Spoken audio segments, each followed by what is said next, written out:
ஜனனத்தில் இருந்து மரணம் வரை மற்றவர் துணை தேவைப்படுவதால் மனிதன் விலங்கைப் போல் கூடியே வாழ்கிறான்.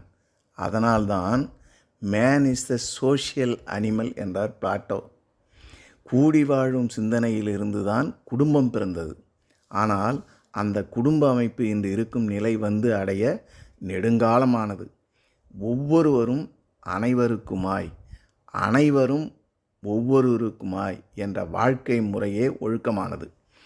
சங்ககால சமுதாயத்தில் இன்று காணும் குடும்பம் முழுமை பெற்றது. பிள்ளைகளை பொறுத்த வரையில் குடும்பமானது குடும்ப அமைப்புக்கான ஒரு அறிமுகத்தையும் வழிகாட்டுதலையும் வழங்கும் இடமாக இருக்குது. அதே நேரத்தில் பெற்றோரை பொறுத்த வரையில் குடும்பமானது பிள்ளைகளை உருவாக்கி சமூகத்துடன் அவர்களை பிணைக்கும் இடமாகவும் இருக்குது. குடும்பம் என்பது வாழ்க்கை துணைவர், பெற்றோர், உடன் பிறந்தோர், மகன்கள், மகள்கள் ஆகியோரை உள்ளடக்கியது.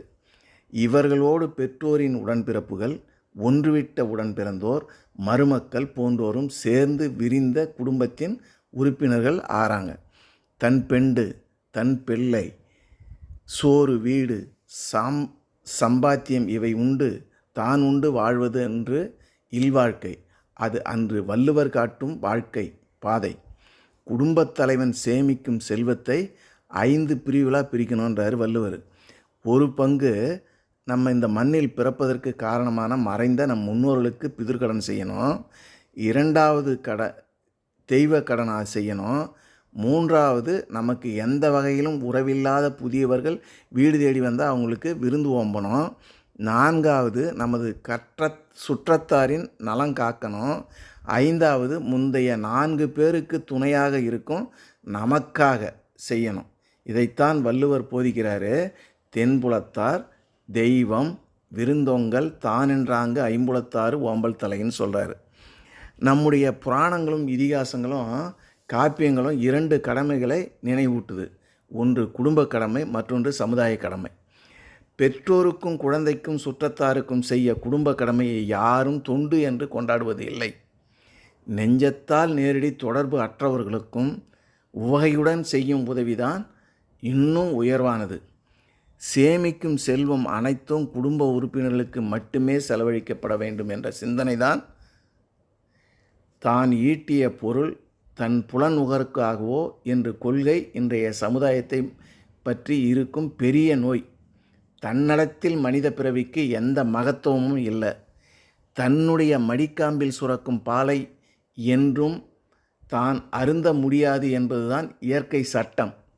பசுவின் பால் கன்றுக்கு, தாயின் பால் குழந்தைக்கு, மனிதனின் வாழ்வு மற்றவரின் நலனுக்கு என்பதுதான் வாழ்க்கை. அன்புள்ள மனிதனால் ஒருபோதும் சுயநலமாய் வாழ முடியாது. அப்படி வாழவும் கூடாது. பணத்தை தேடு, அந்த பணத்தை கொண்டு உன் சுகத்தை நாடு என்ற பல்லவிதான் இன்று புதிய பல்லவி ஆயிடுது. பொருளாதார வாழ்வின் பூபாலமாகிவிட்டது. பாசம் இருந்த இதயத்தை இன்று ஆசைகள் ஆக்கிரமித்து கொண்டன. அன்பு நிறைந்த குடும்பத்தை பணம் இன்று தனித்தீவாய் துண்டாடி விட்டது. கணவனுக்கும் மனைவிக்கும் இடையில் கூட கண்ணுக்கு தெரியாத இரும்பு திரை விழுந்து விட்டது. பாசத்தால் நெகிழ்ந்த நெஞ்சங்கள் பாறையாய் இறுகிவிட்டன. வெளிப்பார்வைக்கு குடும்பம் இருக்குது, ஆனால் ஒவ்வொரு குடும்பத்திலும் குழப்பம் கூடு கட்டி வாழ்ந்து கொண்டிருக்கிறது. தமிழ் குடும்பம் கிராமங்களில் கூட்டு குடும்பமாகவே வேரூன்றியது. ஆடு, மாடு, நாய், பூனை என்று வீடு முழுவதும் வீட்டு விலங்குகளும் பறவைகளும் மனிதர்களும் நிறைந்திருந்த பாசம் மிகுந்த வாழ்க்கை இன்று நிர்மூலமாகிவிட்டது. அன்புதான் ஆணிவேர். அந்த அன்பு இருந்தால் இல்லத்தில் பிரிவுகள் இல்லை, விவாகரத்துக்கு வழியில்லை, பாசத்திற்கு குறைவில்லை, புறக்கணிப்புக்கு இடமில்லை.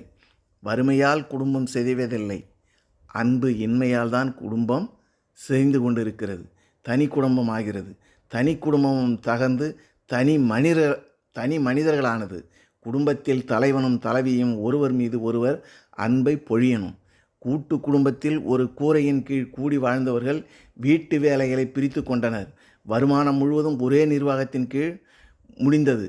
தேவைகளுக்கு ஏற்ப அவை பகிர்ந்து அளிக்கப்பட்டது. படுக்கை அறையும் சமையல் அறையும் வீட்டின் முக்கிய அங்கம் வகித்தன. தமிழர் வாழ்வில் அன்று தொட்டு இன்று வரை உணவும் போகமும் பெற்றிருக்கும் முக்கியத்துவத்தை யாரும் திரை போட்டு மறைத்துவிட முடியாது.